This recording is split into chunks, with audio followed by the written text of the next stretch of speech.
வணக்கம் நண்பர்களே. எடப்பாடியுடன் அன்புமணி இணைந்து விட்டார்னா கூட்டணி அமைச்சிட்டாரு. 17 சட்டப்பேரவை சீட்டா, ஒரு மாநிலங்களவை இடமா, ஒரு ராஜ்யசபா இடமா. ஆனா கடந்த முறை வாங்கினதை விட குறைவாத்தானே வாங்கியிருக்காங்க. பாமக கட்சி ரெண்டாயிருச்சுல்ல. பாமக அப்பா பாமக மகன் பாமக அப்படின்னு அதுக்கு தகுந்த மாதிரி தானே எடப்பாடி பழனிசாமி கரெக்டா அளந்து கொடுப்பாரு. அவர் சொல்லிட்டு இருந்தாரு, மகா கூட்டணி அமையுது. இதுதானா அந்த மகா கூட்டணி அப்படின்னு அதிமுக காரங்க எல்லாம் வேந்து பார்த்துட்டு இருக்காங்க. இதுக்கு நடுவில் எடப்பாடி பழனிசாமி டெல்லி போறாரு. அங்க அமித்ஷா கொஞ்சம் வாங்க பேசணும் அப்படின்னு சொல்லி இருக்கிறாரு. சமீபத்தில் அமித்ஷா தமிழ்நாடு வந்தார்ல, அப்போ தனியாக வேலுமணியோட பேசினார். எஸ்பி வேலுமணியோட பேசி முக்கியமான விஷயங்கள்லாம் பேசப்பட்டிருக்கு. அது என்ன அப்படின்னா, அடிப்படையில ஓபிஎஸ் டிடிவி இவங்களை எப்படியாவது அணியில கொண்டு வந்துடணும் அப்படின்னு அமித்ஷா விரும்புறாரு.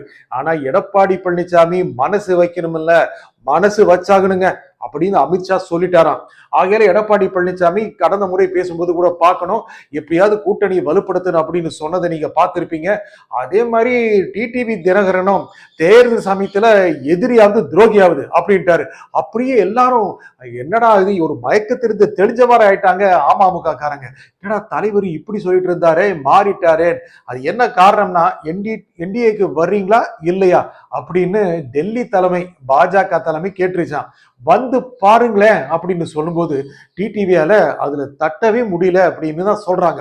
என்ன காரணம் பாருங்க, வருகின்ற தேர்தலில் எந்த ஒரு கட்சியும் அறுதி பெரும்பான்மை பெறக்கூடிய வாய்ப்பு குறைவுங்க. 117 அது மாய நம்பர் சொல்லுவாங்க இல்லையா, மேஜிக் நம்பர் 170ங்கிறது தாண்டது கஷ்டம். திமுகவும் ரொம்ப சிரமப்படுங்கிற மாதிரி தெரியுது. அப்படி இருக்கும்போது அதிமுக வாய்ப்பே இல்லை. அதனால டிடிவி உள்ள இருந்தார் அப்படின்னா எப்படியும் ஒரு மினிஸ்டர் பதவி கிடைச்சிடும் அதிமுக ஆட்சிக்கு வந்தால். அப்படி இல்லை அப்படின்னா ஒருவேளை டிடிவி டெஃபினட்டா எம்எல்ஏ ஆயிவாருங்க. அப்படி ஆச்சுன்னா திமுக ஆட்சியில் இருந்தா திமுகவுடைய நம்பர்ஸ் குறைவா இருந்ததுன்னா அங்கே போய் இருக்கலாம்ல. ஆகையால டிடிவி தினகரன் அடுத்த தேர்தலுக்கு பிறகு அமைச்சராக கூடிய மனநிலை தான் இருக்கிறாரு. கிட்டத்தட்ட 6-7 வருஷம் முன்னால ஒரு முதலமைச்சர் கனவுல இருந்தார் அல்லவா, இப்போது அமைச்சர் கனவுல இருக்கிறாரு. அது மட்டுமல்ல, அவருடைய தொண்டர்கள் தான் பார்த்து நீங்களாம் மேலாக போறீங்க, நீங்களாம் அமைச்சராக போறீங்க அப்படின்னு சொல்லும் போது 234 பேரும் அமைச்சர் ஆயிருவாங்களோ அப்படின்னு அவங்க கட்சிக்காரங்களை வியக்கிறாங்க. வருவோம். என்ன பண்றாரு எடப்பாடி பழனிசாமி ரொம்ப ஒரு நுணுக்கமான ஒரு அரசியல்வாதிங்க.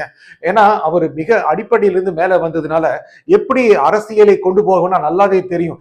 எத்தனை புயலை தாங்கியவர். ஆகையால இதெல்லாம் ஒண்ணு கண்டுக்க மாட்டாரு.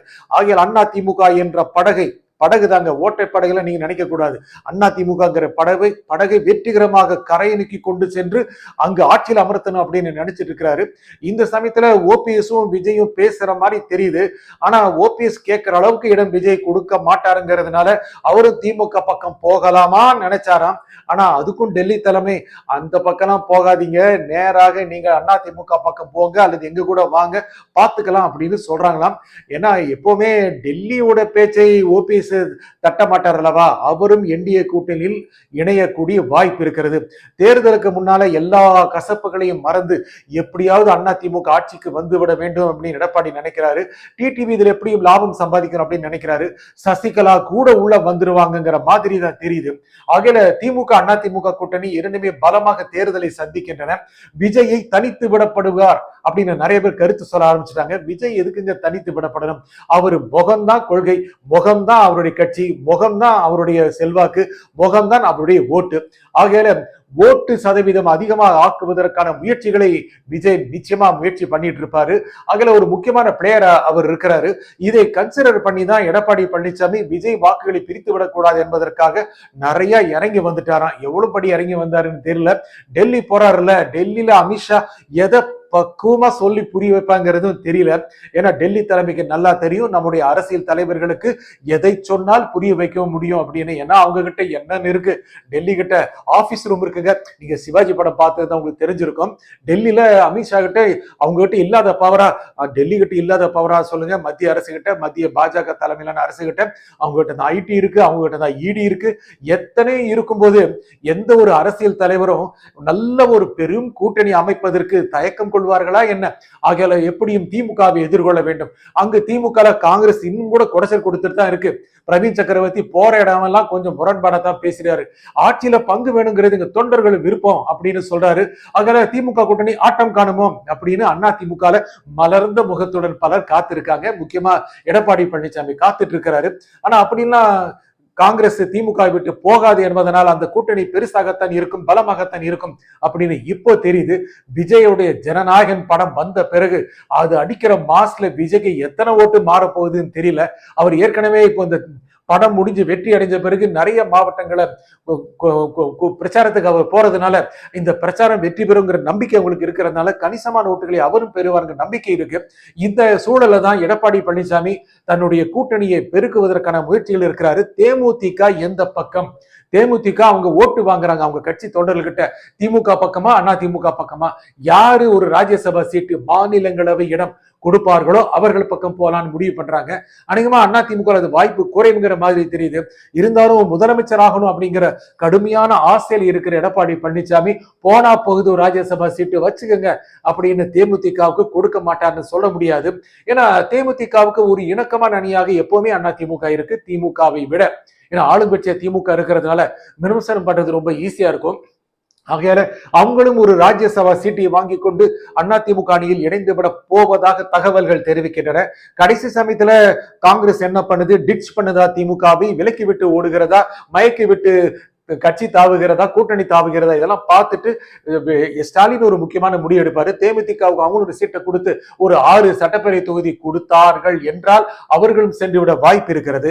ஆனால் திமுக அணியில் கிடைப்பதை விட அண்ணா திமுக அணியில் கணிசமான இடங்கள் தேமுதிகவுக்கு போட்டியிட கிடைக்கும். ஆனா ஜெயிக்கணுமே அப்படி நீங்க சொல்றது எனக்கு கேட்குது, பிரேமலதாவுக்கு நல்லா கேட்கும். இருந்தாலும் எந்த ஒரு கட்சியும் நிறைய இடங்களை போட்டியிடணும் அப்படிதான் நினைப்பாங்க. அப்படி போட்டியிடும் போது பெரிய கட்சிகள் நிறைய ஆதரவு கொடுப்பாங்க, அவங்களே பிரச்சாரம் பண்ணுவாங்க. நீங்க நிறையங்கிறது வேற ஏதாவது தப்பா புரிஞ்சுக்கிட்டீங்கன்னா தெளிவாயிருங்க. ஏன்னா பெரிய கட்சிகள் சிறிய கட்சிகளுக்கு நிதி ஆதாரம் கொடுப்பது இயல்பு, உங்களுக்கு தெரியும். சட்டப்பூர்வமா நேரா ஐடி ஃபார்ம் பண்ணி கூட கொடுத்துருவாங்க. அந்த அளவுக்கு எல்லாம் கொடுத்துட்டு தான் கூட்டணிகளை அமைப்பாங்க. அங்கே எத்த கூட்டணி கட்சிகளுக்கெல்லாம் கணிசமான அம்சங்களை கொடுப்பதற்கு எடப்பாடி பழனிசாமி தயாராக இருக்கிறார். திமுகவும் தயாராக இருக்கிறது. எடப்பாடி பழனிசாமி ரொம்ப ரொம்ப பெரிய பெரிய அணியை அமைச்சுக்கிட்டு இருக்கிறாரு. ஆனா கடைசியில அதிமுக எத்தனை தொகுதிகளை போட்டிடுங்கிற மாதிரி தெரியலையே. எப்படி 170 அப்படின்னு நினைக்கிறாங்க. வாய்ப்புகள் கம்மிங்கிற மாதிரி தெரியுது. ஏன்னா பாஜக கடந்த முறை போட்டியிட்டதை விட அதிக தொகுதிகளை போட்டியிட வேண்டும் என்ற எண்ணத்தில் இருக்கிறது. அண்ணாமலை இதில் முக்கியமான ரோல் பிளே பண்ணிட்டு இருக்கிறாரு. சைலண்டா இருக்கிறாரு, கவனிப்பீங்கன்னு நினைக்கிறேன். திமுகவை போட்டு கடுமையா விமர்சிக்கிறாரு. திமுகவுக்கு எதிரான ஊழல் குற்றச்சாட்டுகளை RN ரவியிடம் சென்று எடப்பாடி தலைமையிலான அதிமுக குழுவினர் கொடுத்தாங்க. திமுக அரசு பல கோடி ரூபாய் ஊழல் செய்து விட்டது, இதற்கு விசாரணை ஆணையம் அமைக்கணும் அப்படின்னு சொல்லியிருக்காங்க. இதெல்லாம் மக்கள் கிட்ட ஒரு அதிர்வலை ஏற்படுத்தி இருக்கு. இன்னைக்கு சமயத்துல ஸ்டாலின் வெர்சஸ் எடப்பாடிங்கிற ஒரு பேச்சு, ஒரு தாக்கம் அதிகமாக மக்கள் கிட்ட போயிட்டு இருக்கு. விஜய் இன்னைக்கு கொஞ்சம் டிஸ்டன்ட்ல தான் இருக்காரு. அவர் மறுபடி பிரச்சாரத்தை மேற்கொண்டான இவங்க 2 பேருக்குமே மிகப்பெரிய போட்டி கொடுக்கக்கூடிய வாய்ப்பு இருக்கு. இதெல்லாம் தாண்டி எடப்பாடி பழனிசாமி தனக்கான மிகப்பெரிய அணி அமைத்து தன்னுடைய கோஷ்டி கிடையாது, இருந்தால் உள்ளுக்குள்ள குமுறல்களை இருக்கத்தான் செய்கிறது. எல்லோருக்கும் தகுந்த அம்சங்களில் கொடுத்து அவர்கள் வாயடைத்து தேர்தலில் போட்டியிடுவதற்கான வாய்ப்புகளை ஏற்படுத்தி கொடுத்தால் எடப்பாடி பழனிசாமியுடைய கனவு நிறைவேற வாய்ப்பு இருக்கு. ஆனால் அந்த கனவு தொலைதூர கனவாக இருக்கிறது. நன்றி, வணக்கம்.